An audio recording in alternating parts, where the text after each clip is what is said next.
பிரதி சபாநாயகர் அவர்களே, கிளீன் ஸ்ரீலங்கா எண்ணக்கரு உண்மையில் நல்ல எண்ணக்கரு.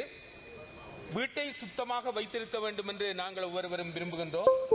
அதை போன்றுதான் நாட்டையும் சுத்தமாக வைத்திருக்க வேண்டும் என்று நாங்கள் விரும்ப முடியும். அந்த வகையில் இந்த கிளீன் ஸ்ரீலங்கா திட்டம் என்பது நல்ல விடயம். இந்த கிளீன் என்று சொல்லப்படுவது தூய்மையான நாட்டை உருவாக்குதல். தூய்மையான நாட்டை உருவாக்குவது என்பது இரண்டு பக்கங்கள் இருக்கின்றன. ஒன்று புறவயமாக சுத்தத்தை ஏற்படுத்தல், இரண்டாவது விடயம் அகவயமாக சுத்தத்தை ஏற்படுத்தல். புறவயமான சுத்தம் என்பது எங்களது பௌதிக சூழலில் காணப்படுகின்ற குப்பை கூளங்களை அசுத்தங்களை அகற்றுவது என்பது புறவயமான ஒரு சுத்திகரிப்பாக இருக்க முடியும். ஆனால் அகவயமான சுத்திகரிப்பு என்பது எமது மனித மனங்களில் காணப்படுகின்ற அசுத்தமான சிந்தனைகளை வெளியேற்றுவது.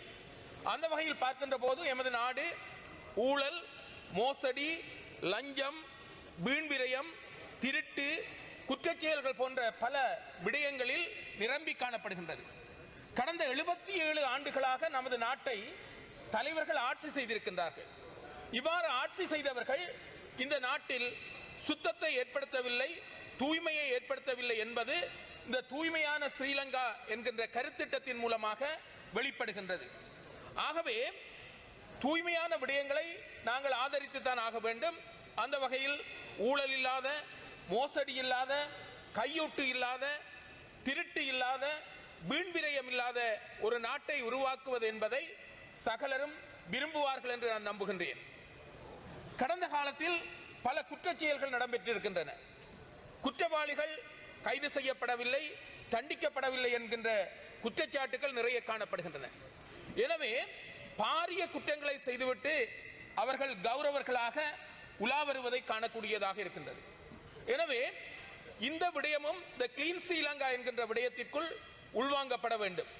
அடுத்த விடயமாக சொல்ல போனால், இந்த கிளீன் ஸ்ரீலங்கா என்று சொல்லப்படுகின்ற போது எங்களுக்கு தெரியும், கடந்த காலத்தில் பல புத்திஜீவிகளை நாங்கள் இழந்திருக்கின்றோம். பலர் இந்த நாட்டை விட்டு வெளியே ஓடி இருக்கின்றார்கள். இந்த நாடு ஒரு கிளீன் ஸ்ரீலங்காவாக இருந்திருந்தால் புத்திஜீவிகள் இந்த நாட்டை விட்டு ஓட வேண்டிய அவசியம் வந்திருக்காது. புத்திஜீவிகள் அழிக்கப்படுகின்ற ஒரு சூழலும் உருவாகி இருக்கின்றது. ஆகவே இனவாதம், மதவாதம், மொழிவாதம், பிரதேசவாதம் என்று பல கூறுகளால் நமது நாடு அசுத்தமாக்கப்பட்டிருக்கின்றது. இந்த கூறுகளை வைத்துக் கொண்டுதான் ஆட்சியாளர்கள் தேர்தலில் பிரச்சாரங்களை செய்கின்ற விடயங்களும் காணப்படுகின்றன. ஆனால் கடந்த காலத்தில் இந்த தேர்தல் பிரச்சாரத்தின் போது இவ்வாறான அடிப்படை வாதங்கள் செல்லுபடியற்ற ஒரு சூழ்நிலை உருவாகி இருக்கின்றது.